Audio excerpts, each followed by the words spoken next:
Hello everyone, I hope everybody is doing all right. मेरा नाम तितिक शुरा है। आप लोग मुझे आज के करंट अफेयर्स और डेली न्यूज़ एनालिसिस के अंदर देख रहे हैं, जो कि एग्जैक्टली आज का है नहीं। ठीक है, तो ये जो है अपन कहाँ से करते हैं, अपन विजन आईएएस की जो डेली करंट अफेयर्स आते हैं उनसे करते हैं। और विजन आईएएस के डेली करंट अफेयर्स जो कि है रात को लेट आते हैं। ठीक है, तो इस वजह से अपन अगले दिन पिछले दिन के करते हैं। ठीक है, तो 25 अप्रैल का है ये, टुडे इज़ 26 अप्रैल। और उसके अलावा क्या चीज़ है, इसके अलावा यहाँ पे अपन जो है मंथली मैगज़ीन जो है विजन की ही सेम अगेन। ठीक है, तो जो मंथली मैगज़ीन है उसे भी कवर करते हैं। ऑल्दो इस वीडियो के अंदर मैंने मंथली मैगज़ीन का ऐसा कुछ डाला नहीं है। एथिक्स वाला पोर्शन अपना मंथली मैगज़ीन का कंप्लीट हो चुका है। कल्चर वाला पोर्शन अपना मंथली मैगज़ीन का कंप्लीट हो जाएगा। कौन सी मंथली मैगज़ीन, मार्च का जो इशू था। ठीक है, अब जो है नेक्स्ट अपन सिक्योरिटी वाले पोर्शन के ऊपर आएंगे, वो ऑल्दो इस वीडियो के अंदर नहीं है। ठीक है, चलो अच्छा, कल का नहीं, कल का एक शायद एथिक्स वाला बाकी है ना। कल का एक शायद एथिक्स वाला बाकी, तो उसको देख लेंगे अभी। ठीक है, विजन आईएएस न्यूज़ टुडे वगैरह यहाँ पे देखो। सबसे पहली जो न्यूज़ है उसके अंदर क्या चीज़ है, governor should clear bills as soon as possible. तो ये जो है अभी जो कंट्रोवर्सी वगैरह चलती रहती है उसके रिगार्डिंग ये है, गवर्नर्स क्या करते हैं, जो भी बिल वगैरह होते हैं, जो भी स्टेट लेजिस्लेचर जो भी पास करती है, उनको फिर आगे ये फॉरवर्ड नहीं करते हैं। ठीक है, what is bill? Bill is kind of a draft act. ठीक है, एक तरीके का ड्राफ्ट से वैसे थोड़ी सी आगे वाली बात है, लेकिन बिल जो है, बिल एक ऐसा एक्ट होता है जो कि अभी तक पूरी तरीके से लॉ नहीं बना है। ठीक है, और लागू नहीं हुआ है। और ये बिल एक इनिशियल स्टेज का होता है। ये बिल जो है सबसे पहले जो भी स्टेट लेजिस्लेचर की जितनी भी बॉडीज़ हैं, यूजुअली एक बॉडी होती है, कुछ स्टेट्स के अंदर दो बॉडीज़ भी हैं। ठीक है, कुछ स्टेट्स और यूनियन टेरिटरीज़ में दो बॉडीज़ भी हैं। जैसे कि दो बॉडीज़ का क्या मतलब होता है, एक होती है लेजिस्लेटिव असेंबली, दूसरी होती है लेजिस्लेटिव काउंसिल। एक के मेंबर्स को कहते हैं मेंबर्स ऑफ लेजिस्लेटिव असेंबली, दूसरे के मेंबर्स को कहते हैं मेंबर्स ऑफ लेजिस्लेटिव काउंसिल। ठीक है, नाउ अब ये दोनों बॉडीज़ अगर उस बिल को पास कर देती हैं तो फिर वो बिल जाता है असेंट के लिए। किसके लिए जाता है? असेंट के लिए, साइन के लिए जाता है। और किसके साइन के लिए? तो चूंकि स्टेट लेजिस्लेचर है इसलिए ये गवर्नर के असेंट के लिए जाता है। Who is governor? Governor is agent of centre. ठीक है, ऐसा कहा जाता है कि governor is the agent of centre, है ना। और दिस इज़ ऑफिशियल टर्म, ऐसा कुछ नहीं है कि भाई एजेंट से अपन कई बार थोड़े से आक्रोश में आ जाते हैं, तो वो लक्ष्मीकांत वगैरह के अंदर सबके अंदर एजेंट ही लिखा हुआ है ना। तो he is known as, is famously known as an agent of centre.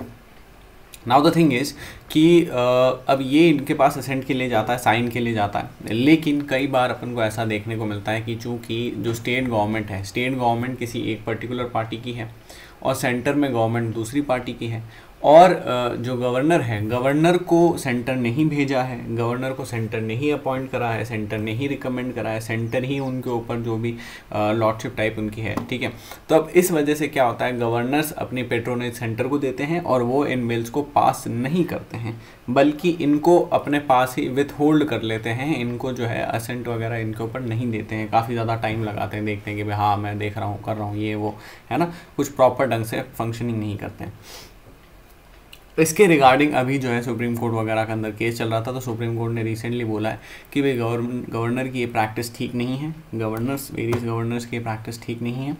Specially Telangana and Tamil Nadu governor जो है वो यहाँ पे स्क्रूटनी के अंदर आए हैं, और सुप्रीम कोर्ट ने कहा है कि कॉन्स्टिट्यूशन के आर्टिकल 200 के अंदर क्लियरली मैंशनड है कि गवर्नर को एज सून एज पॉसिबल, जितना जल्दी हो सके उतना जल्दी बिल्स को रिटर्न करना पड़ेगा, अदर देन मनी बिल्स। ठीक है, तो as soon as possible. Now दो तरीके के बिल हैं यहाँ पर, स्टेट के ऊपर दो तरीके के बिल हैं। ठीक है, सेंटर में 4 तरीके के बिल होते हैं, तो यहाँ पे 2 तरीके के बिल हैं। पहला है ऑर्डिनरी बिल, दूसरा है मनी बिल। अब जो ऑर्डिनरी बिल है वहाँ पे गवर्नर के पास 4 ऑल्टरनेटिव हैं, जो मनी बिल है वहाँ पर गवर्नर के पास 3 ऑल्टरनेटिव हैं। कौन से 4 ऑल्टरनेटिव हैं? सबसे पहला है कि या तो वो असेंट दे दे बिल को, सिंपल सी बात है। दूसरा है कि वो बिल को जो है अपने पास ही विथ होल्ड कर ले, है ना। और अगर वो बिल को अपने पास विथ होल्ड कर लेता तो एक तरीके का पॉकेट वीटो है, अगर वो अपने पास विथ होल्ड कर लेता तो बिल एंड हो जाता है, फिर बिल कहीं पर भी आगे पीछे नहीं होगा। समझ में? उन्होंने अपने टेबल के ऊपर बिल को रख दिया, ये एक तरीके का पॉकेट वीटो, इसे पॉकेट वीटो कहते हैं। ऑल दो अलग अलग टाइप के वीटोज़, 4 तरीके के वीटोज़ होते हैं, तो उन सारे वीटोज़ को अपन बाद में प्रेसिडेंट वगैरह के अंदर पॉलिटी में पढ़ेंगे। अब जो वीटो होता है, वीटो का सिंपल सा मतलब होता है कि भाई ना तो हाँ भरना ना भरना, उस चीज़ को रोक लेना। समझ में आया? रिटर्न बिल फॉर रिकंसिडरेशन, इसको होल्ड करो, ठीक है। इससे पहले ये वाला पढ़ो, reserve bill for consideration of president, ठीक है। तो इसके अंदर वो ऐसा भी कर सकते हैं कि वो ऐसा बोल सकते हैं कि यार ये बिल तो मुझे तो कम समझ में आ रहा है, मैं चाहता हूँ एक बार ये बिल जो है प्रेसिडेंट के सामने जाए, क्योंकि प्रेसिडेंट को ये रिप्रेजेंट कर रहे हैं, है ना, तो प्रेसिडेंट के सामने जाए। तो ये बिल जो है प्रेसिडेंट की कंसिडरेशन के लिए भी डाल सकते हैं। अब जो है गवर्नर का यहाँ पर कोई भी रोल नहीं होता है, समझना। ये 3 कंडीशंस हो गई। अब यही 3 कंडीशंस यहाँ पे मनी बिल के केस में भी हैं, बस डिफरेंस ये है कि ऑर्डिनरी बिल में एक 4th कंडीशन और है। What is this 4th condition? 4th condition ये है कि ये बिल को जो है रिटर्न भी कर सकते हैं वापस रिकंसिडरेशन के लिए हाउस में, ठीक है, कि आप जो है वापस इसको रिकंसिडर करो, मुझे थोड़ा कम समझ में आ रहा है, मुझे इसके कुछ प्रोविजंस वगैरह कम समझ में आ रहे हैं, ठीक है, और वो लिस्ट भी कर सकते हैं कि भाई ठीक है दीज आर द प्रोविजंस, है ना। और एक बार वो अगर इसको रिकंसिडरेशन के लिए डालते हैं, देन 2 थिंग्स कैन हैपन। देखो यहाँ पर ये है लेजिस्लेटिव असेंबली, लेट्स से कि भाई एक ही यूनिकैमरल बॉडी है, लेजिस्लेटिव असेंबली है। लेजिस्लेटिव असेंबली ने एक बिल पास करा और वो बिल जो है अब कहाँ पर गया, वो बिल जो है गवर्नर के असेंट के लिए गया, है ना। गवर्नर ने उसको रिकंसिडरेशन के नाम पर सस्पेंसिव वीटो लगा दिया और ये जो है रिकंसिडरेशन वापस गया इनके पास में कि भाई रिकंसिडर करो, है ना, लेजिस्लेटिव असेंबली के पास में। नाउ लेजिस्लेटिव असेंबली के पास में 2 ऑल्टरनेटिव हैं। पहला ऑल्टरनेटिव तो ये है कि वो इसके अंदर अमेंडमेंट्स वगैरह करें, जैसे कि गवर्नर ने सजेस्ट करें, या फिर वो वापस देखें कि भाई इसमें क्या गड़बड़ है ना, तो अमेंड्स करें। दूसरी बात ये भी हो सकती है कि वो इसको डायरेक्टली भी पास कर सकते हैं। 2 नहीं, एक्चुअली 3 ऑल्टरनेटिव है। डायरेक्टली पास कर सकते हैं बिना अमेंडमेंट्स के, ठीक है, बिना अमेंडमेंट्स के। और तीसरी बात ये है कि भाई वो सोचे कि नहीं, हाँ गवर्नर ने जो करा है सही है और इस बिल को पास नहीं होना चाहिए, ठीक है, तो वो बिल को रोक ही लेते हैं।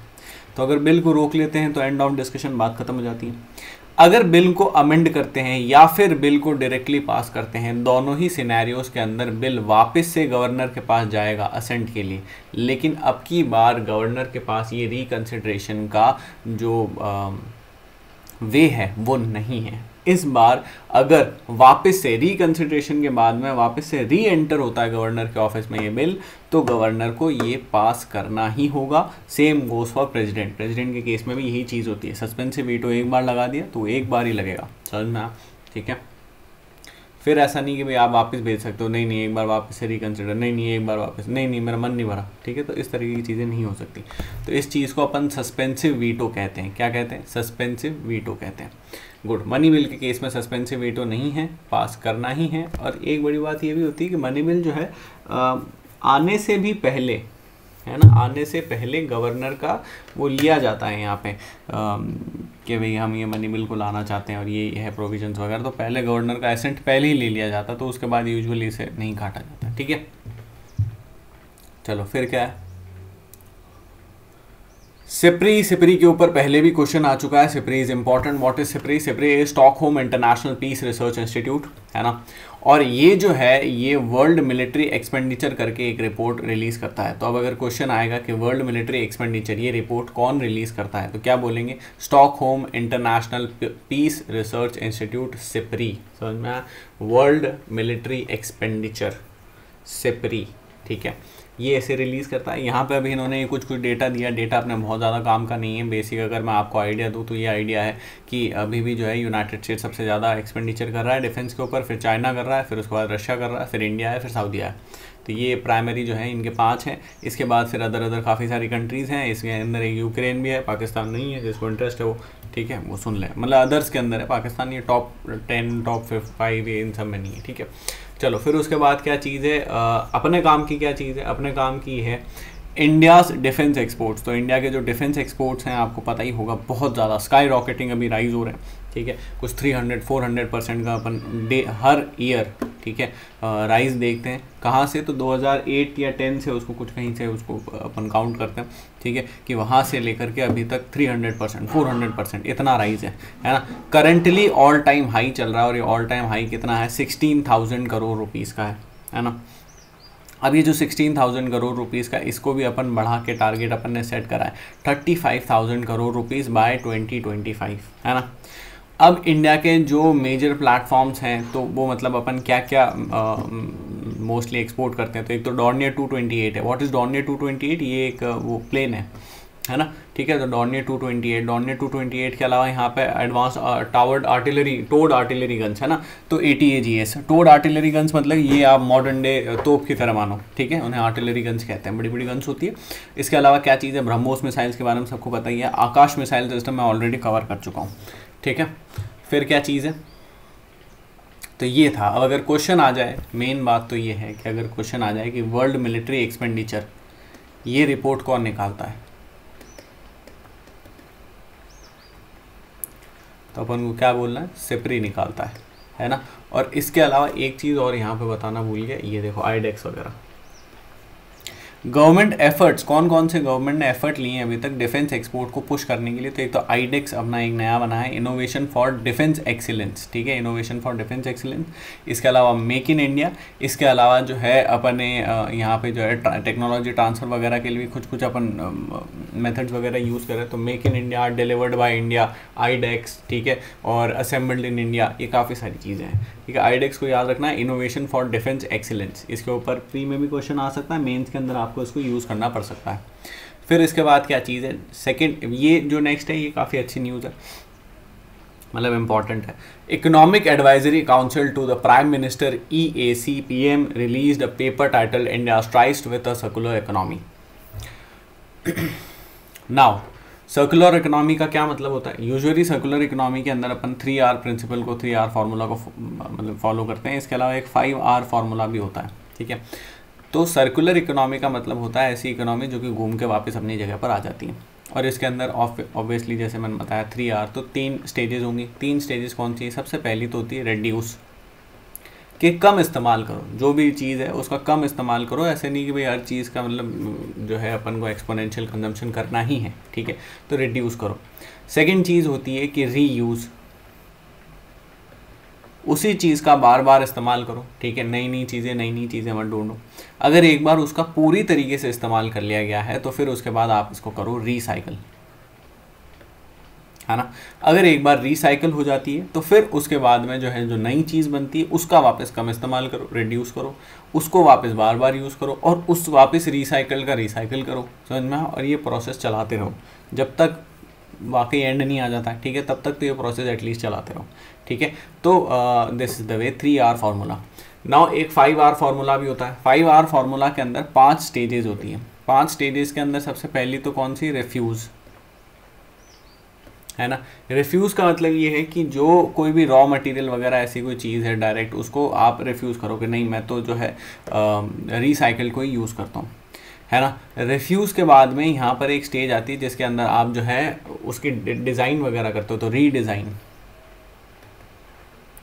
इस तरीके से उसको डिज़ाइन करो, वापस से इसकी डिज़ाइन वगैरह इस तरीके से चेंज करो ताकि ये मैक्सिमम यूज़ कर सके, मैक्सिमम यूज़ में आ सके, ना कि सिर्फ एक बार काम में लेकर और फिर जो है ख़त्म हो जाए, है ना। तो रीडिज़ाइन के बाद में फिर आता है कि भाई रिड्यूस। अब इसको जो आपने यूज़ करा भी है, मतलब जो आपने लिया भी है, उसको भी कम यूज़ करो, ठीक है।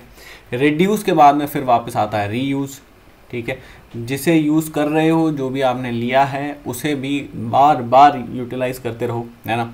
रीयूज़ करने के बाद में फिर आता है रिसाइकल, ठीक है, तो यहाँ पे रिसाइकल कर लिया, ठीक है, और रिसाइकल करने के बाद में फिर वापस से जो है अपन रीडिज़ाइन, रिड्यूस, रीयूज़ इन सब के ऊपर आ जाते हैं। रिफ्यूज़ यहाँ पे जो है, रिफ्यूज़ का क्या सीन है, तो रिफ्यूज़ का ये है कि भाई अब जो एक बार रिसाइकल कर लिया उसके अंदर भी आप ये कर सकते हो कि भाई नहीं इसके अंदर अभी भी कुछ है तो इसको आप चेंज करके दूसरे से कर सकते हो, रीडिज़ाइन वगैरह, समझ में आप। गुड। रिफ्यूज़, रिफॉर्म, ठीक है, रिफ्यूज़, रिफॉर्म, रीडिज़ाइन, ठीक है, रिड्यूस, रीयूज़ एंड रिसाइकल, ठीक है। और ये इसके अंदर के स्टेजेस दे रखे हैं। This is circular economy. तो 3R 5R दोनों फार्मूले मैंने आपको बता दिए। यहाँ पे सर्कुलर इकोनॉमी का जो रीयूजिंग, रिसाइकलिंग वगैरह इनपुट्स वगैरह की होती है, एक तो इससे सस्टेनेबल एनवायरनमेंट, सस्टेनेबल डेवलपमेंट और एनवायरनमेंट फ्रेंडली प्रैक्टिस वगैरह ये सारी चीज़ें होती हैं। इसके अलावा अभी जो अपना मॉडल है वो लार्जली लीनियर है। ये सर्कुलर हुआ, अब एक लीनियर मॉडल भी होता है। लीनियर मॉडल के अंदर क्या होता है, you buy stuff, you use stuff and you discard stuff, simple। ये बढ़िया लग रहा है ना नहीं है, नहीं बढ़िया, लेकिन ठीक है। तो you buy stuff, you use stuff and you discard stuff।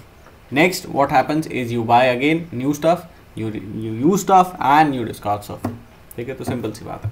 वहीं जो सर्कुलर इकोनॉमी है इसके अंदर उसी स्टफ को जो है अपन बार बार यूटिलाइज कर रहे हैं, है ना। 62 मिलियन टन्स, अभी यहाँ पे डेटा की अगर अपन बात करें तो जो सेंट्रल पॉल्यूशन कंट्रोल बोर्ड है उसका डेटा है कि 62 million tons of waste generate करते हैं अपन हर year. Now this is very important, क्योंकि अभी वो वेस्ट वो जो है वहाँ पे फायर वगैरह भी लगी थी, उसकी वजह से भी काफ़ी ज़्यादा, तो उसके अंदर भी अपन ने इसको पढ़ा था 62 million tons of waste generation every year. Significance क्या है सर्कुलर इकोनॉमी की? सबसे पहली बात तो ये जो नेगेटिव एक्सटर्नलिटीज़ को कम कर देती है। What are negative externalities? Externality का मतलब होता है, ये इकोनॉमी का इंपॉर्टेंट कंसेप्ट है ना। एक्सटर्नलिटी का मतलब होता है जैसे आपने मान लो कि भाई अब यार ये फैलेसी वाली बात हो जाएगी मोबाइल वाली, तो पटाखे इज़ अ गुड एग्जाम्पल, ठीक है। तो लेट्स है कि भाई आपने पटाखे वगैरह यूज़ करें, है ना। अब ये जो पटाखे आप यूज़ करते हो, इन पटाखों की वजह से क्या होता है? इन पटाखों की वजह से एनवायरमेंटल पॉल्यूशन तो होता ही है ना।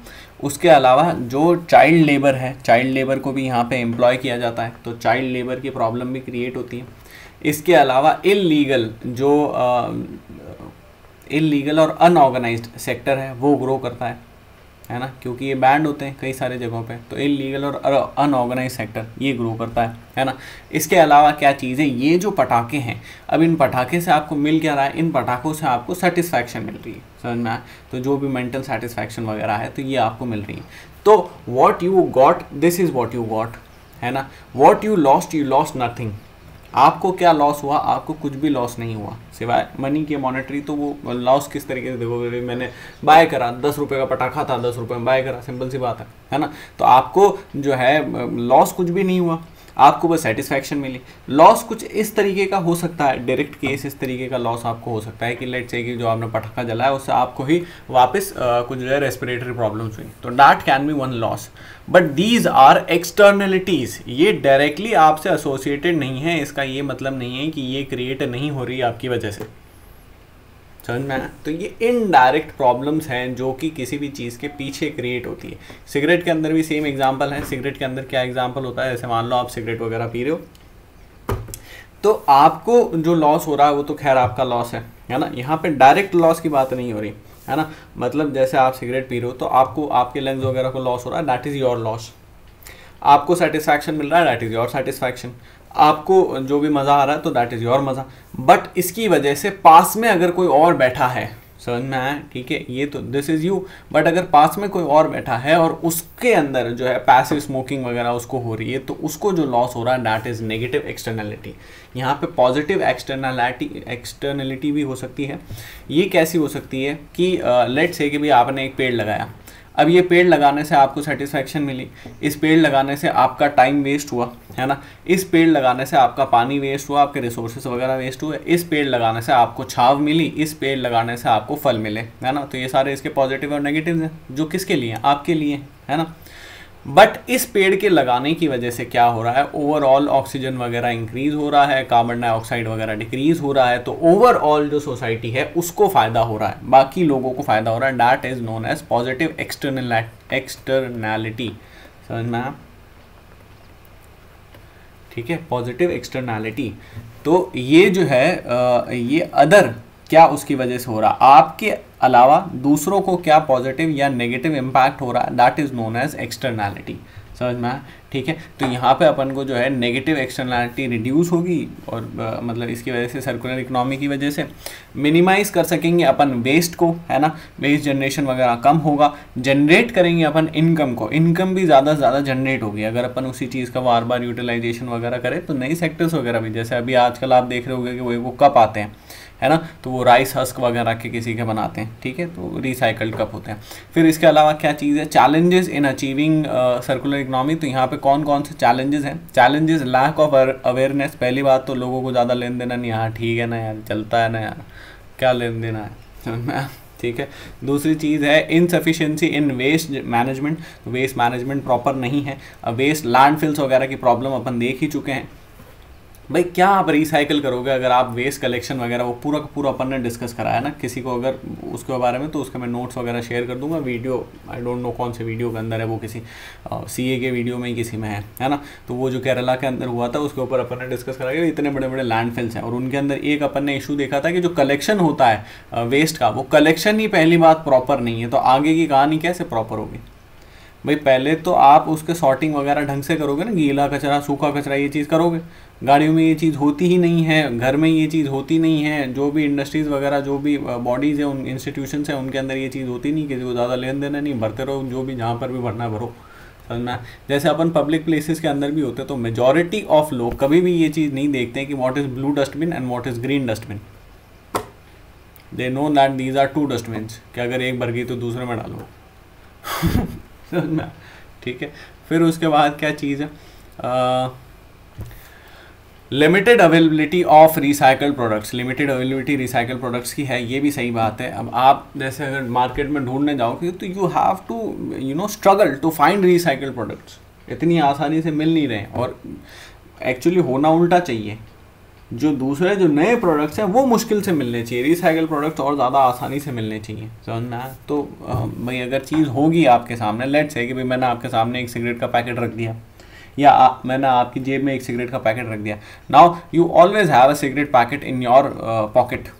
If you do then there are more chances that you will smoke more often then if you have to get to 10 kilometers far away and buy that cigarette packet for 200 300 500 rupees, समझ में आया, ठीक है। फिर इसके बाद क्या चीज़ है, पॉलिसी रिकमेंडेशंस फॉर अचीविंग, ये जो सिगरेट का पैकेट है सेम सिचुएशन आप यहाँ पर मतलब इसको लगानी है, ठीक है, कि भाई आपको you have to go far away, you have to find that shop, you have to find your cigarette packet, you have to pay so much for a cigarette packet and then you have to come back and use it.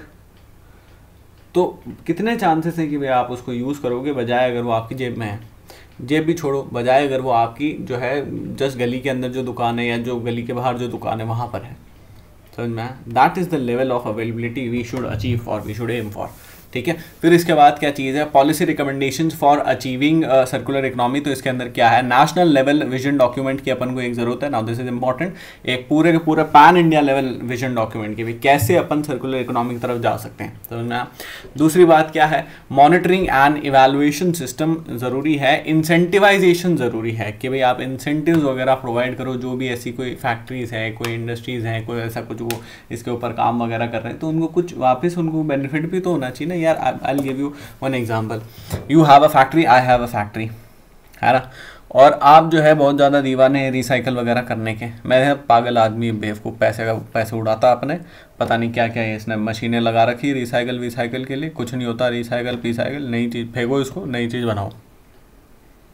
इसकी वजह से क्या हो रहा है, इसकी वजह से एक तो जो आपने मशीन वगैरह लगाई है ना, उसका पैसा आपको अपने जेब से देना पड़ रहा है, मुझे ऐसा कोई पैसा देना नहीं पड़ रहा, मुझे ये जो है इसके अंदर ज़्यादा सोचना नहीं पड़ रहा कि भाई ठीक है इसको रिड्यूस करो, इसको रीयूज़ करो, इसको रिसाइकल करो। मैं तो नया लाओ नया बनाओ, नया लाओ नया बनाओ, नया बेचो, नया लाओ नया बनाओ, नया बेचो, सिंपल से सिस्टम है ना। अब इस सिनेरियो के अंदर क्या चीज़ होती है, इस सिनेरियो के अंदर आप मुझे देखोगे और मुझे बोलोगे यार माई लाइफ इज़ वर्थलेस, ये तो इसका ही ठीक है, इसका ये जो है कुछ जो है काम धंधा कर नहीं रहा है, और मतलब जो भी इतना ये कुछ जो है एनवायरनमेंट फ्रेंडली वगैरह है नहीं, उसके बावजूद भी इसका इतना धंधा बंदा है, मोटे मोटे फ़ोन लिया है, घड़ियाँ लिया है, गाड़ियाँ लिया है, घर बना लिए हैं, और मैं अभी तक यहीं हूँ रिसाइकिल करने के पीछे। That's why people don't want to recycle, that's why people don't want to reuse, reduce, है ना, and utilise methods to do so. तो अगर अपन उनको इंसेंटिवाइज करेंगे, जैसे सोलर एनर्जी के ऊपर अपन ने कितने इंसेंटिव्स वगैरह दिए, तब लोगों ने इतनी सोलर एनर्जी लगाई, है ना। तो सोलर एनर्जी जैसे, तो वैसे ही यहाँ पे अगर अपन उनको इंसेंटिवाइज करेंगे कि नहीं तुमको नुकसान नहीं है, फ़ायदा ही है, तुम्हें जो मशीन वगैरह का कॉस्ट है वो कॉस्ट गवर्नमेंट पे करेगी, तुम मशीन लगाओ। तो उस केस के अंदर क्या होगा, उस केस के अंदर सिर्फ ऐसा नहीं है कि सिर्फ उनको फ़ायदा हो रहा है, समझ में आया, ओवरऑल जो है इकोनॉमी को, सोसाइटी को एट लार्ज जो स्पिल ओवर इफेक्ट क्रिएट होगा वो बहुत ज़्यादा इंपॉर्टेंट होगा, समझ में आया। Steps taken toward circular economy, तो इसके अंदर सबसे पहला नेशनल रिसोर्स एफिशिएंसी पॉलिसी।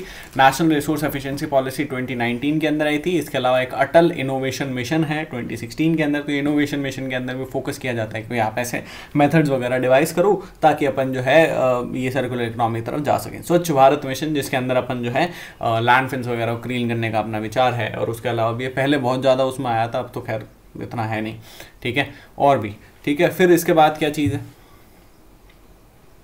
ये, अब इसके बाद आगे आने से पहले आई होप आपको ये तीनों आर्टिकल समझ में आए हों। Governor should clear bills as soon as possible, Supreme Court वगैरह, यहाँ पे मैंने आपको बता दिया। आर्टिकल 200 है ना, और क्या लिखा हुआ है, एज सून एज पॉसिबल, ठीक है ना, this is very important, as soon as possible return bills other than except money bills. समझ में आया। मनी बिल के केस में कितने अल्टरनेटिव है गवर्नर के पास, या तो पास कर दे, या फिर विथहोल्ड कर दे, या फिर जो है उसको प्रेसिडेंट के पास भेज दे। ऑर्डिनरी बिल के अंदर एक चौथा और है, दैट इज सस्पेंसिव वीटो, जिसके अंदर रिकंसिडरेशन पे भेज दे। समझ में आया, ठीक है। सिपरी जो है वो कौन सा रिपोर्ट रिलीज करता है, तो world military expenditure report release करता है, ठीक है। अंदर का डेटा अपने लिए बहुत ज़्यादा इंपॉर्टेंट नहीं है। क्या एफर्ट्स अपन ने करे हैं डिफेंस एक्सपोर्ट को पुश करने के लिए, तो आईडेक्स, ठीक है, innovation for defence excellence, make in India वगैरह, है ना। डॉर्नियर 228 और जो ATAGS आर्टिलरी गन्स वगैरह वो हैं, ब्रह्मोस मिसाइल्स, आकाश मिसाइल्स वगैरह, ये सारी चीज़ें हैं। इसके अलावा देखो इंसास वगैरह भी पहले न्यूज़ में थी, ऑल्दो इंसास को अभी अपन खुद जो है धीरे धीरे वो कर रहे हैं, बट अभी जैसे AK जो है 107 है मेरे ख्याल से, ठीक है, AK 107 है या 57 ऐसा कुछ है, ठीक है। तो AK 107 शायद है, तो वो उसकी फैक्ट्री डाली है कहाँ पर, यूपी में, है ना। तो ये जो AK 107 की फैक्ट्री डाली है ये रशिया ने और इंडिया ने दोनों ने मिलके डाली है। अब अगर इसको मतलब अभी तो खैर बन रही है ना, तो अब अगर यहाँ पे ये बनेगी तो अपन इसको एक्सपोर्ट भी करेंगे, बट ऑब्वियस सी बात है ना। फिर इसके बाद नेक्स्ट चीज़ क्या है, सर्कुलर इकोनॉमी के बारे में अपन ने डिटेल के अंदर समझा। ये पूरा आपके लिए पूरा एडिटोरियल टाइप ही था ये, है ना। आई होप इसके अंदर आपको कुछ भी डाउट नहीं है। अभी नेक्स्ट आगे जो है नेक्स्ट इसके ऊपर आते हैं, आर्टिकल के ऊपर। और इसके ऊपर आने से पहले अगर आपको ये वीडियो अच्छा लग रहा हो तो क्या करना है, फटाफट से इस पार्ट को स्किप कर देना है, नहीं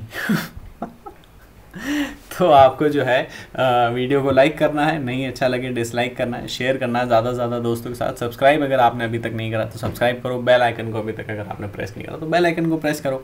रेगुलर अपडेट्स के लिए टेलीग्राम ग्रुप को भी आप ज्वाइन कर सकते हो, जिसका लिंक जो है डिस्क्रिप्शन बॉक्स के अंदर मेंशन है। डिस्क्रिप्शन बॉक्स में अगर आप जाओगे तो वहाँ पर कुछ और दूसरी प्ले लिस्ट वगैरह भी मैंशन है। Please do share your important feedback. कल भी जैसे कुछ लोगों ने अपना फीडबैक वगैरह शेयर करा था, तो I am highly thankful for all of them, है ना। और इससे क्या होता है कि एक 2 वे कन्वर्जेशन होती है, ना कि 1 वे होती है कि जिसके अंदर आप जो है भूत की तरह आए और भूत की तरह वीडियो चलाए और आप देख कर सो गए और मैं भी जो है भूत कर रहा हूँ और सो गया, ठीक है। तो बेटर है कि भाई अपन एक 2 वे कन्वर्जेशन करें, है ना। फिर इसके बाद क्या चीज़ है, इसके अलावा एथिक्स के ऊपर मेरी एक सीरीज़ चल रही है, उसको आप प्लीज़ चेकआउट करें। सोशोलॉजी के ऊपर मैं बहुत जल्दी लाने वाला हूँ।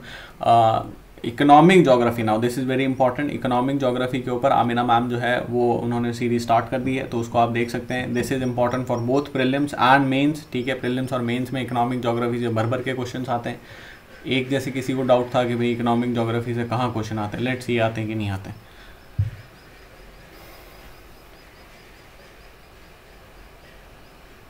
तो ये ह्यूमन इकोनॉमिक जोग्राफी, ये सारे के सारे मेंस के क्वेश्चन है। लाइन सर दिख रहे हैं इतने क्वेश्चन ना क्लाइमेटोलॉजी से, ना ओशियनोग्राफी से, जियोमॉर्फो तो बहुत दूर की बात है।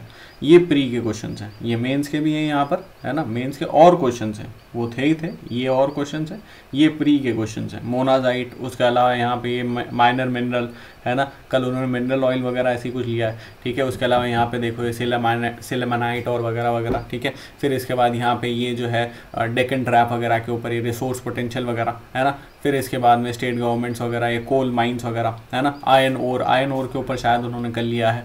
फिर इसके अलावा और क्या चीज़ है, मिनरल फाउंडेशन वगैरह, है ना। इंडेक्स ऑफ 8 कोर इंडस्ट्रीज, इससे सिंपल क्या हो सकता है, तो 8 कोर इंडस्ट्रीज़ के ऊपर क्वेश्चन आया है। इसके अलावा क्या चीज़ है, स्टील प्रोडक्शन इंडस्ट्री के अलावा रिमोट सेंसिंग सैटेलाइट्स, है ना।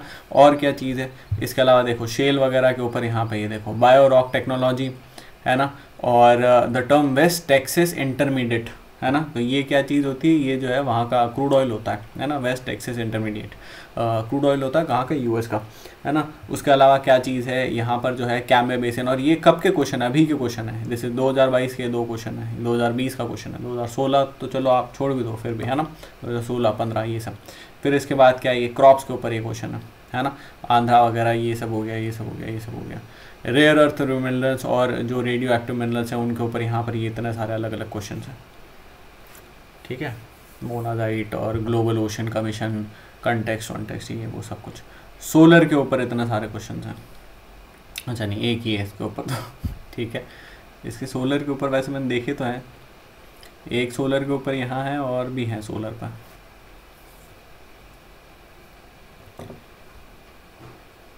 यहाँ पर है सोलर के ऊपर क्वेश्चंस,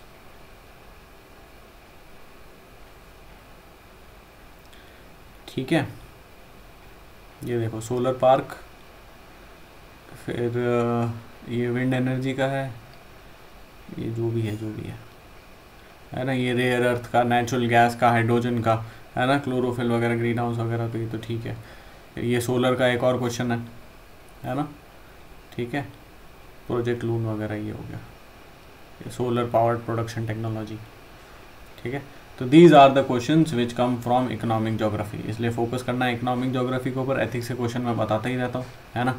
और जो है कहाँ पर थे अपन, यहाँ पर थे अपन, 28 स्टेट्स, ठीक है। तो 28 स्टेट्स, यूटीज जो है national generic document for registration system. देखो एक बेसिक आइडिया दे देता हूँ इसके अंदर क्या चीज़ है। अभी जैसे लैंड रिकॉर्ड्स के बारे में आपने इशू आपको पता ही होगा, पोस्ट इंडिपेंडेंस के अंदर अपन वैसे पढ़ते हैं, तो उसके अंदर अपन क्या इशू पढ़ते हैं, उसके अंदर अपन देखते हैं कि जो लैंड रिकॉर्ड्स मॉडर्नाइजेशन है, ये एक अपने लिए बहुत ज़्यादा इंपॉर्टेंट बात है और ये नहीं हो रहा है, समझ में आया। अब मॉडर्नाइजेशन की क्या ज़रूरत है, तो पट्टे वगैरह जो अपन कहते हैं तो वो प्रॉपर नहीं है। अब एक कोई प्लॉट है, उस प्लॉट के 3 ओनर है ठीक है। मेरे जो जहाँ पर मैं रहता हूँ उसके सामने एक कॉलोनी है, उस कॉलोनी के अंदर ऐसे कम से कम 8 से 9 प्लॉट हैं जहाँ पर घर बना दिए लोगों ने, फिर उसके बाद केस हो गया, फिर उसके बाद दूसरा आदमी आ गया, फिर उसके बाद तीसरा आदमी आ गया, भगवान जाने क्या क्या चल रहा है ना। तो यहाँ पे लैंड रिकॉर्ड्स मॉडर्नाइजेशन की बहुत ज़्यादा ज़रूरत है। एक प्रॉपर आपको पता पड़े कि भाई ये लैंड अभी किसका है, किसने किसको बेच तो नहीं दिया, जिसको बेचा उसका प्रेजेंट ओनर कौन है, वो प्रेजेंट ओनर इसके ऊपर कुछ कंस्ट्रक्शन वगैरह कर रहा है कि नहीं कर रहा है, कि क्या है क्या नहीं है, समझ में आया, ठीक है। इसके अलावा क्या चीज़ है,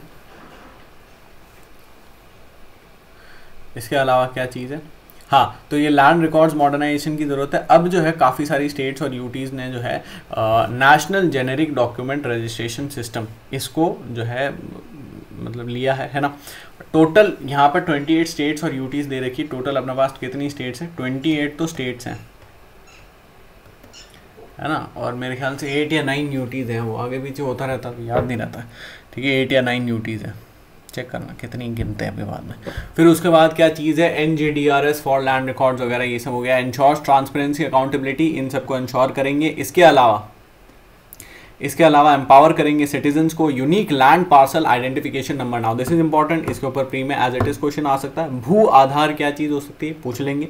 भू से वैसे आप कोशिश कर सकते हो, भू मतलब कल मैंने आपको बताया था ज़मीन, है ना, ठीक है। तो भू आधार या फिर unique land parcel identification number, ULPIN, ठीक है। तो unique land parcel identification number किसका है, ये किसके रिगार्डिंग है, national generic document registration system के रिगार्डिंग है। अब इसी के अंदर ULPIN is part of digital India land records modernisation programme, जो कि मैंने आपको बताया है। इसको अपन बढ़िया भाषा के अंदर ये चीज़ कहते हैं, digital India land records modernisation, जो अपन ने देख लिया और पीछे प्रोग्राम लगा दिया, समझना। अब यहाँ पर जो है ये एक 14 डिजिट आइडेंटिफिकेशन नंबर है। क्या 14 डिजिट आइडेंटिफिकेशन नंबर है, ये जो यूनिक लैंड पार्सल आइडेंटिफिकेशन है, ये 14 डिजिट्स का है ना। इसके अलावा क्या चीज़ है, ये इजी शेयरिंग वगैरह के अंदर ईज करता है। लैंड रिकॉर्ड्स वगैरह अपन आराम से शेयर वगैरह कर सकते हैं। तो कई बार जैसे लोग जो है कुछ पब्लिक ऑफिशियल्स भी जो है ज़मीन दबा लेते थे, कर लेते थे, उन सब चीज़ों से डू अवे करने के लिए कंप्यूटराइजेशन ऑफ लैंड रिकॉर्ड, सर्वे, रीसर्वे, इन सब चीज़ों के लिए ज़रूरी है। फिर क्या है, यूरोपियन नेशंस। अब देखो इसके ऊपर मैंने देखा था कि यार मतलब ऐसे क्वेश्चंस आए हैं कि नहीं आए हैं, ठीक है। तो ऐसे क्वेश्चंस आए हैं, इसीलिए इसको डाला है।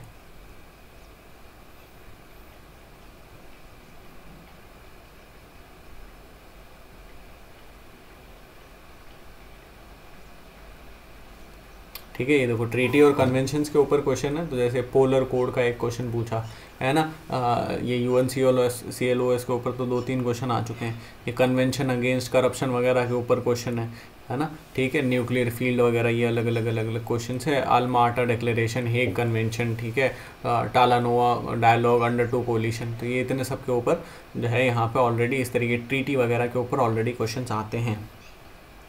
तो अगर क्वेश्चंस आते हैं तो अभी जो न्यूज़ है उसको भी पढ़ लेते हैं। क्या न्यूज़ है?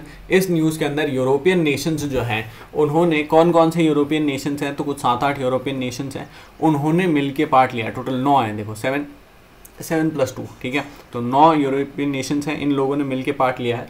और ये नॉर्थ सी रीजन के हैं, जिसके अंदर नॉर्वे है, ये यूके है, इसके अलावा नेदरलैंड्स है, डेनमार्क है, जर्मनी है, बेल्जियम है, फ्रांस है ना, और कौन बचा, खैर जो भी है ये सब इसके अंदर है ना।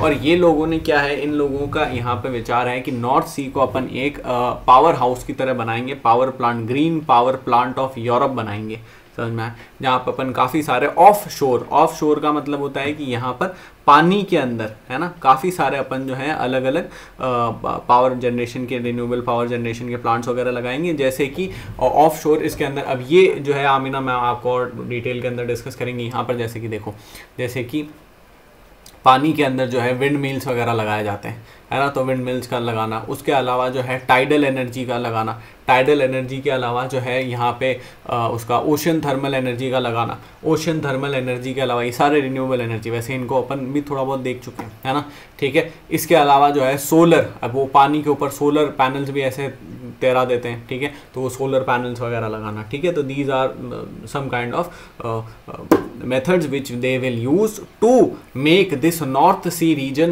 as green power plant of Europe। समझ में? यहीं पर एक एसबर्ग जो है डेक्लेरेशन भी है। Now this Esbjerg declaration is very very important. Why? क्योंकि अभी जिस तरीके के मैंने क्वेश्चंस बताया उस तरह के क्वेश्चन यहाँ पर भी आ सकता है। एसबर्ग डेक्लेरेशन यहाँ पे Belgium, Denmark, Germany and Netherlands इन चारों ने करा था, है ना।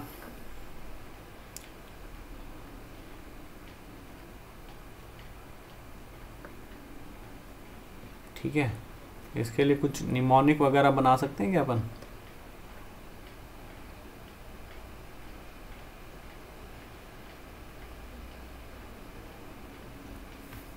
एक बन तो रहा है लेकिन तो ज़्यादा ठीक नहीं है।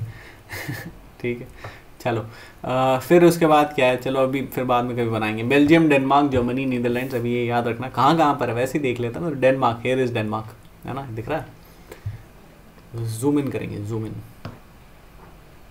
देखो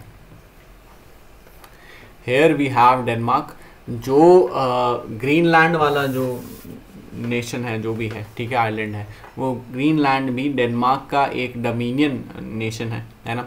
इसके अलावा जर्मनी, इसके अलावा नीदरलैंड्स, है ना, नीदरलैंड्स के अंदर एम्स्टरडैम, रॉटरडैम, है ना, ये सारे के सारे नीदरलैंड्स में है।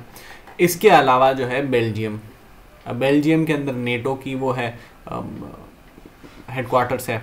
इसके अलावा नीदरलैंड्स के अंदर द हेग है, तो द हेग के अंदर ICJ बैठता है। जर्मनी तो खैर जर्मनी फेमस है ना।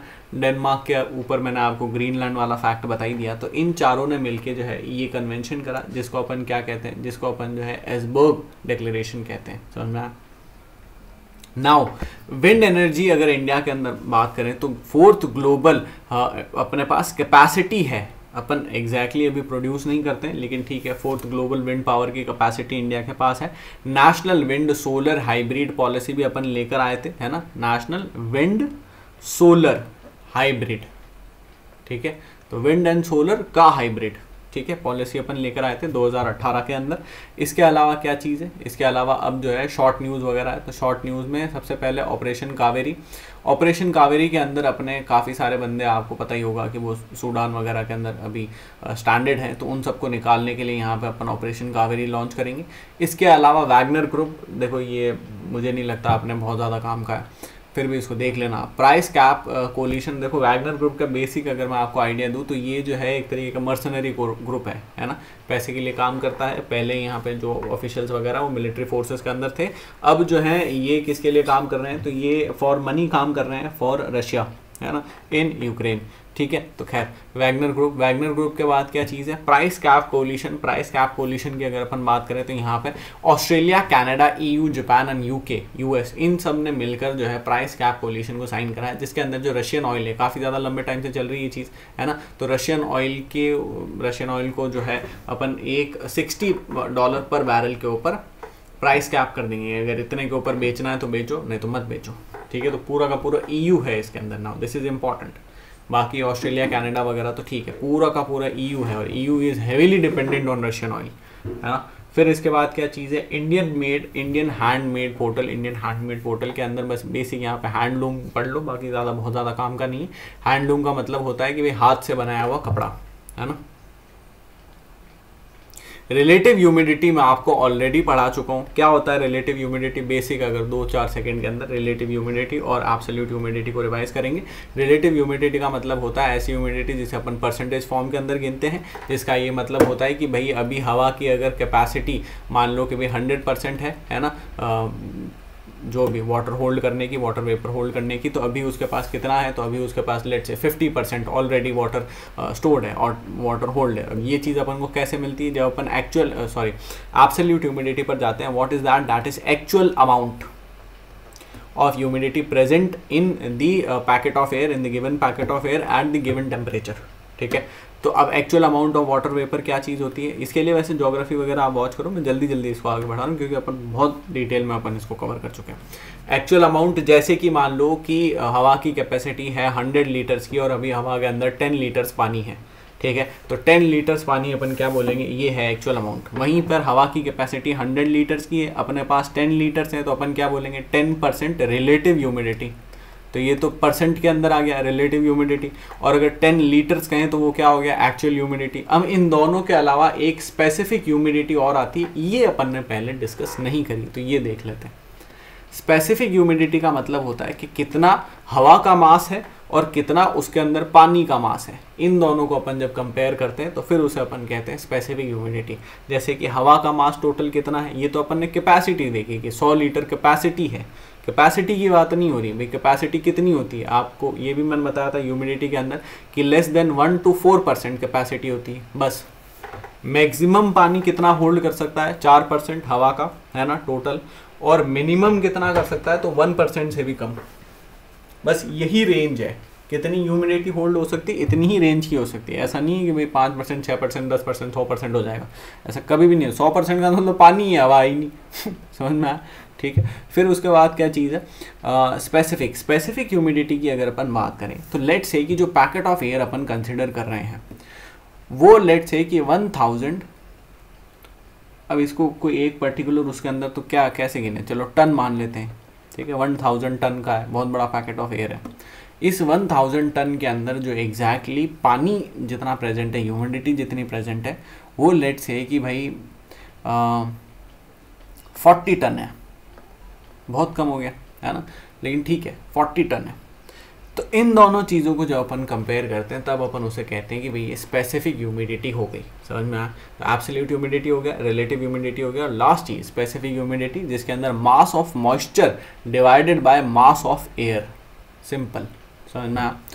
एक ये जो है टाले वाइल्ड लाइफ सेंचुरी, इसकी बात है, कहाँ पर है ये, अरुणाचल प्रदेश के अंदर है ना, अरुणाचल प्रदेश के अंदर है। कौन कौन सी रिवर जाती है, दिस इज़ वेरी इंपॉर्टेंट। इसके ऊपर इस तरीके के क्वेश्चन पूछते हैं, तो ये अच्छा है इन्होंने डाला है, बहुत बढ़िया बात है। तो इस तरीके के क्वेश्चन पूछते हैं थोड़े से ट्विस्टेड। तो यहाँ पे जो है जो टाले वाइल्ड लाइफ सेंचुरी, पहली बात तो अरुणाचल प्रदेश में, ये याद रखना है। दूसरी बात ये याद रखनी है कि सुबनसिरी, सीपू और पेंज रिवर, ये तीनों रिवर्स यहाँ पर जाती है। इसके अलावा यहाँ पे कुछ ट्रीज़ वगैरह दे रखे हैं, ट्रीज़ के ऊपर भी 1-2 बार क्वेश्चन आए, बट इन ट्रीज़ को एक बार अगर अपन बायोम वगैरह और थोड़ा डिटेल में डिस्कस करेंगे फिर समझेंगे। ये टेलीमेडिसिन वाला कोई बहुत खास चीज़ नहीं है, उसको आप देख सकते हो। Notifiable disease, now this is important. Notifiable disease के अंदर क्या है, तो मलेरिया को नोटिफाइबल डिजीज़ के उसके अंदर डालने की बात चल रही है ना। नोटिफाइबल डिजीज़ का मतलब होता है कि अब जो है अगर मलेरिया का एक भी केस आता है, अगर उसको नोटिफाइबल डिजीज़ बना दिया जाता है, तो देन फोर्थ अगर मलेरिया का एक भी केस आता है तो उसको जो डिस्ट्रिक्ट अथॉरिटीज़ हैं उनको रिपोर्ट करना पड़ेगा।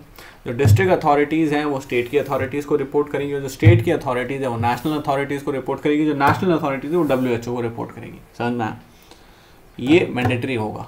ठीक है, अगर जो है रिपोर्टिंग नहीं होती है तो स्टेट की रिस्पॉन्सिबिलिटी होती है, सिंपल सी बात है। That is known as notifiable diseases, ठीक है। तो कॉलेरा, लेप्रोसी, मेनिंजाइटिस, उसके अलावा ये पेरोटिसिस और प्लेग, टीबी, एड्स, हेपेटाइटिस, ये ऑलरेडी इसके अंदर जो है नोटिफाइबल डिजीज के अंदर ऑलरेडी है, समझना। इसके अलावा एक जैसे वो भी है पिग वाला स्वाइन फ्लू, ठीक है। तो स्वाइन फ्लू, तो अब ये क्यों इंपॉर्टेंट है, ताकि अगर अर्ली वार्निंग वगैरह अपन दे सके अगर कोई पॉसिबल आउटब्रेक वगैरह जैसे लगे तो, ठीक है। तो उसके लिए अर्ली वार्निंग वगैरह पहले से भी सावधान रहो, है ना। तो दैट इज दिस। फिर इसके बाद जफ़र महल। जफ़र महल क्या चीज़ है? जफ़र महल अकबर शाह 2 ने बनाया था, और बाद में जो बहादुर शाह जफ़र हैं इन्होंने इसको वापस रिनोवेट वगैरह करा था, एक्सपैंड करा था। यहाँ पर एक मोती मस्जिद भी है, तो अगर इसके ऊपर प्री में क्वेश्चन आ जाता है, मेंस के अंदर चांसेस तो निल है, ठीक है, लेकिन अगर प्री में क्वेश्चन आ जाता है कि जफ़र महल जो है वो किसने बनाया था और आपको ऑप्शन दे दें, वैसे ही बहुत ज़्यादा सिंपल है, आर्ट एंड कल्चर के क्वेश्चन टफ होते हैं। और उसके साथ में पूछ लें कि भाई इसके अंदर मोती मस्जिद है कि नहीं है, ये क्वेश्चन जैसे 2 स्टेटमेंट दे सकते हैं कि भाई जफ़र महल जो है, consider the following statements with regards to Zafar Mahal. First statement दे सकते हैं कि भाई जफ़र महल was built by Bahadur Shah Zafar, ठीक है, and it also has Moti Masjid inside it. Now आपका ऑप्शन है 1 only, 2 only, both 1 and 2 and neither 1 not 2। अब बात यह है कि बहादुर शाह जफ़र ने नहीं बनाया जफ़र महल को, अकबर शाह 2 ने बनाया, पहली बात। दूसरी बात यह है कि जो मोती मस्जिद है, मोती मस्जिद के अंदर आपको ये चीज़ लग सकती है, ठीक है। अब जफ़र महल के अंदर ऐसा लग सकता है कि भाई ये बहादुर शाह जफ़र ने बनाया होगा, नाम ही जफ़र महल है। मोती मस्जिद के अंदर ये चीज़ ऐसी लग सकती है कि भाई यार मोती मस्जिद तो रेड फोर्ट में है ना, यहाँ का ऐसे मोती मस्जिद आ गई, मोती मस्जिद तो वहाँ है नहीं, यहाँ पर भी है ना, और भी जगहों पर है, तो यहाँ पर भी है, ठीक है। तो इसलिए ये चीज़ आपको ध्यान रखनी है, दिस इज इम्पॉर्टेंट। फिर इसके बाद क्या है, एक बार रिवीजन करते हैं फटाफट क्या पढ़ा, उसके बाद आगे चलते हैं। तो ये रीयूज़ वगैरह इसका रिवीजन अपन ने देख लिया था। नेशनल जेनेरिक जो है डॉक्यूमेंट रजिस्ट्रेशन सिस्टम, इसको अपन ने देखा, जिसके अंदर क्या चीज़ हो रही है, जिसके अंदर जो digital India land record modernisation programme है वो इसके अंदर है, मतलब इससे रिलेटेड है ना, इसके ऊपर है, ठीक है। और इसके अंदर एक चीज़ और है, that is unique land parcel identification number. ये एक 14 डिजिट का अल्फ़ा न्यूमेरिक कोड है, अल्फ़ा न्यूमेरिक नंबर है, जिसकी वजह से क्या होता है, एक तो सिटीजन्स एम्पावर होते हैं, ट्रांसपेरेंसी होती है, अकाउंटेबिलिटी होती है, कॉस्ट वगैरह कम होती है ना। इसके अलावा क्या चीज़ है, जो लैंड रिकॉर्ड्स की शेयरिंग वगैरह है वो इजी होती है, कंप्यूटराइजेशन वगैरह, सर्वे है ना, ये सारी चीज़ें। फिर नेक्स्ट चीज़ क्या है, फिर अपन ने जो है यूरोपियन नेशंस का यहाँ पर, अच्छा ये स्ट्रेट ऑफ डॉवर और इंग्लिश चैनल नहीं देखा है, ठीक है, तो कोई बात नहीं। नॉर्थ सी अपन ने देखा था, नॉर्थ सी को कौन कौन सी कंट्रीज बॉर्डर शेयर करती है, तो यूके है, नीदरलैंड्स है, बेल्जियम है, जर्मनी है, फ्रांस है, डेनमार्क है, नॉर्वे है। समझना, नॉर्थ सी को और अटलांटिक ओशन को कौन सी स्ट्रेट और चैनल कनेक्ट करते हैं, तो that is straight of Dover and English channel. What separates France and UK? That is English Channel। समझ में आया, तो English channel and straight of Dover. इसके अलावा बाद में केल्टिक सी भी आती है, केल्टिक वॉरियर एक वो उसमें आता था, अगर आपको याद हो तो WWE में, ठीक है, शेमस ठीक है। तो ये यहाँ पर केल्टिक सी है, ठीक है। केल्टिक सी के अलावा यहाँ पर आयरिश सी भी है, ठीक है, नजर आ रही है मैप में, देखो मैप में केल्टिक सी, आयरिश सी, ठीक है। आयरलैंड की कैपिटल डबलिन, नॉर्थ आयरलैंड जो कि यूके का पार्ट है ना, लंदन, उसके अलावा वेल्स, उसके अलावा स्कॉटलैंड, है ना। फिर इसके अलावा क्या चीज़ है, जर्मनी वगैरह, ये सब अपन ने देख लिया था। यहाँ पे अपन ने एक एसबर्ग डिक्लेरेशन देखा था। एसबर्ग डिक्लेरेशन किस किस के बीच में हुआ है, बेल्जियम के, डेनमार्क के, जर्मनी के और नीदरलैंड्स के बीच में। क्या पर्पज़ है, पर्पज़ ये है कि भाई ग्रीन पावर प्लांट अब बनाएंगे अपन यूरोप के, मतलब यूरोप का ग्रीन पावर प्लांट इस रीजन को बनाएंगे जहाँ पे काफ़ी सारे रिन्यूएबल एनर्जी के सोर्सेस लगाएंगे। इंडिया के अंदर अगर विंड कैपेसिटी की बात करें तो 4th नंबर पे अपने पास कैपेसिटी है, ऑल्दो अपन ने अभी तक इसको टैप नहीं करा है। National wind solar hybrid policy एक अपन ज़रूर लेकर आए थे 2018 के अंदर। ऑपरेशन कावेरी, अगर कोई मतलब जैसे उसके अंदर तो आने के चांसेस थोड़े कम है, लेकिन अगर बाकी अगर कहीं पर क्वेश्चन आ जाए तो ऑपरेशन कावेरी, मतलब ऐसे 1 डे एग्जाम वगैरह के अंदर या किसी और एग्जाम में अगर क्वेश्चन आ जाए तो ऑपरेशन कावेरी क्या है, सूडान के अंदर से जो अपने सिटीजन्स को वापस लाने का प्रोसेस है। वैगनर ग्रुप ठीक है, प्राइस कैप कोलिशन ठीक है, इंडियन हैंडमेड पोर्टल, ठीक है। इसके अलावा क्या चीज़ है, रिलेटिव ह्यूमिडिटी मैंने आपको बता दिया, एब्सोल्यूट ह्यूमिडिटी मैंने आपको बता दिया, स्पेसिफिक ह्यूमिडिटी अपन ने देख लिया जिसके अंदर mass of moisture divided by mass of air, ठीक है। टाले वाइल्ड लाइफ अपन ने देखा कहाँ पर है, अरुणाचल प्रदेश के अंदर है। 3 रिवर्स हैं, सुबनसिरी, सीपू एंड पेंच, ठीक है। पेंज वैसे इसको पांगे पेंज, ठीक है, जो भी बोलो, मुझे एग्जैक्ट इसका प्रोनाउंसिएशन ध्यान नहीं है।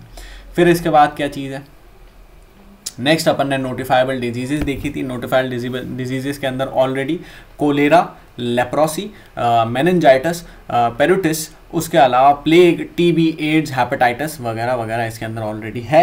अर्ली वार्निंग इससे आसान हो जाती है। रिस्पॉन्सिबिलिटी किसकी होती है, रिस्पॉन्सिबिलिटी स्टेट गवर्नमेंट्स की होती है, required by law to report to government authorities, है ना। और notifying any disease implementation lies with state government, ठीक है। फिर सपोर्ट अपग्रेडेशन वगैरह ये सब चीज़ होगी। जफ़र महल अपन ने देख लिया, अकबर शाह 2 ने बनाया था, मोती मस्जिद भी इसके अंदर है ना। और बाद में इसको एक्सपैंड करा था बहादुर शाह जफ़र ने। आई होप ये वीडियो आपको अच्छा लगा हो। अगर ये वीडियो आपको अच्छा लगे तो वीडियो को लाइक करना है, अगर वीडियो अच्छा नहीं लगे तो डिसलाइक करना है, शेयर करना है, चैनल को ज़्यादा से ज़्यादा सब्सक्राइब करना है। चैनल को अगर आपने अभी तक सब्सक्राइब नहीं करा है तो आपका जो भी वैल्यूबल फीडबैक है, positive negative what ever, I am very glad कि आप लोग शेयर वगैरह कर रहे हो। Please do share. और उसके अलावा जो है कमेंट सेक्शन के अंदर लिख सकते हो जो भी, ठीक है, क्वेश्चंस हैं, क्वेरीज हैं, डाउट्स हैं। टेलीग्राम ग्रुप का लिंक मैंने डिस्क्रिप्शन के अंदर डाल दिया, वहाँ से देख सकते हो। एथिक्स के ऊपर एक जो है लेक्चर सीरीज चालू करिए, वाकई वर्थ वाइल है, ठीक है, वर्थ वॉचिंग है, तो आप उसको देख सकते हो, ठीक है। And thank you.